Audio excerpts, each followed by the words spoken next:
Presiden Prabowo Subianto meresmikan layanan Bank Emas atau Bullion Bank pertama di Indonesia siang tadi. Bank Emas diprediksi bisa mendongkrak PDB negara hingga 245 triliun rupiah.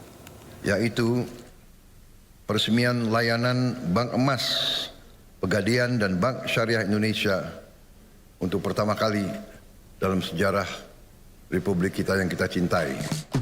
Presiden Prabowo Subianto meresmikan layanan Bank Emas atau Bullion Bank pertama di Indonesia. Peresmian digelar di DKI Tower, Jakarta Pusat, Rabu siang dan dihadiri jajaran Menteri Kabinet Merah Putih, Panglima TNI, dan Kapolri. Layanan Bank Emas diresmikan usai Otoritas Jasa Keuangan memberikan izin kepada Bank Syariah Indonesia dan Pegadaian untuk melaksanakan kegiatan usaha Bullion. Dengan bangga, pertama kali dalam sejarah bangsa Indonesia yang punya cadangan emas ke-6 terbesar di dunia, untuk pertama kali akan memiliki bank emas.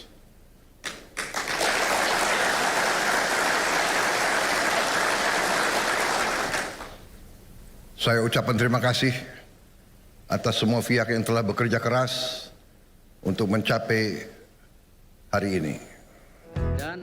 Presiden Prabowo Subianto menegaskan keberadaan Bank Emas atau Bullion Bank amat penting karena dapat menampung emas yang diproduksi di dalam negeri agar tak keluar negeri. Bank Emas bisa mendongkrak produk domestik bruto hingga 245 triliun rupiah. Dari Jakarta, tim liputan iNews melaporkan.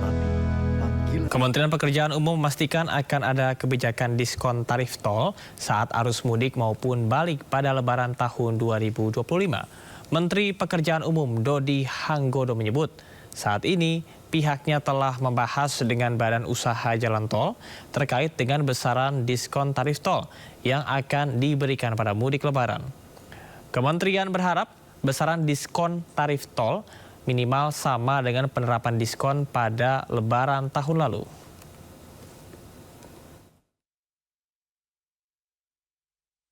Besar normal gitu kita kasih ini kok, kasih diskon. Cuman saya kan sudah bicara beberapa kali ya.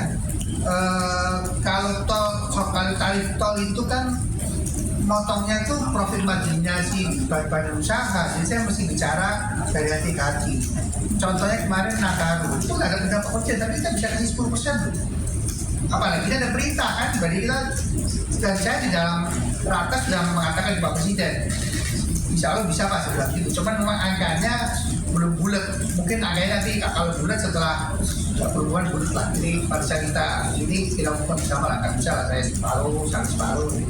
Tapi lagi kita godok sama-sama dengan para usaha jalan tol.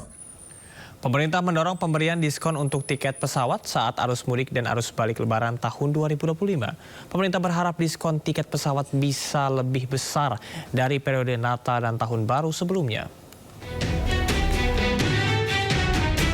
Pemerintah mendorong pemberian diskon untuk tiket pesawat saat arus mudik dan arus balik Lebaran 2025 lebih besar dibandingkan dengan periode Natal dan Tahun Baru sebelumnya.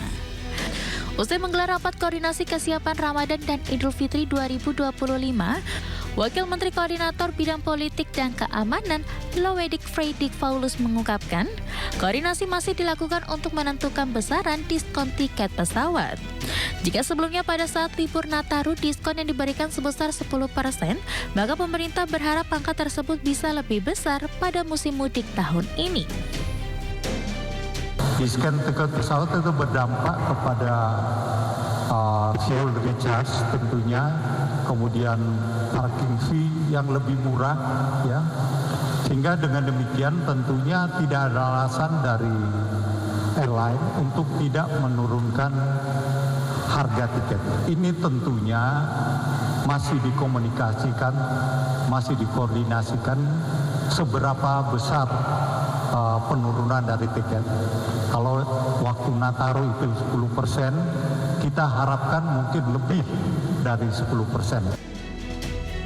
Tak hanya tiket pesawat, pemerintah juga menyiapkan kebijakan diskon tarif tol guna mendukung kelancaran arus mudik dan balik. Potongan harga untuk tarif tol selama periode tersebut diperkirakan mencapai 20%.